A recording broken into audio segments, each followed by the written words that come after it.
away. In response, he heard that now it was too late to rush around. Who knew that he would run away like that? But the brunette was trying to restore his hand at that moment and said that he would never forgive them for this. The main character smiled at his comrade and said that it meant that wherever he was, the great sword master would come to his aid, and he didn't even think that he could appear here. The blonde just lowered his head and said nothing. Meanwhile, their rival somewhere nearby continued to deteriorate from pain and screamed that he was going to finish off his new enemies. Then the main character opened the status window and saw that the number of destinies they had saved was 0. He was very angry at this fact. And then the status changed to -1. Now the young man was not just angry, but simply beside himself. He didn't understand what this meant. Was it really because he came to this world that someone would now die because of him? A comrade stood nearby who was simply silent. Finally, the day came. The guy came like a king and addressed him. There were an incredible number of soldiers around them, but nevertheless, the brown-haired man raised his head and said that it was time for him to start construction, and because of these knights he could not do the work.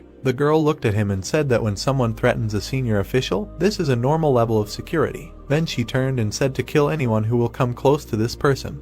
Her subordinate agreed. Then they heard that it is not worth doing this. He is afraid that in many ways it will only cause more problems. The guy pointed to his friend and said that Xavier is with him. This man alone is worth millions of her soldiers. The woman came closer and said that she understood everything. Then we can study magic and blood. In response, she heard gratitude. Then the guy smiled and thought, what else this man can do? I don't know who can die because of him. But this does not give him peace. He will not be able to solve the problem if he understands how to resist fate. So now we need to focus on Toranga. He raised his hand and shouted that it was time to start. He thought that we need to hurry and figure it out completely, so we must regret moving. If you imagine the diagram, Torang, one of the columns supporting the palace underground, you will have to dig deep and remove one of the columns. Of course, the nobles of the kingdom would never approve of his ridiculous idea, but the queen somehow solved this problem, decorating it as if it were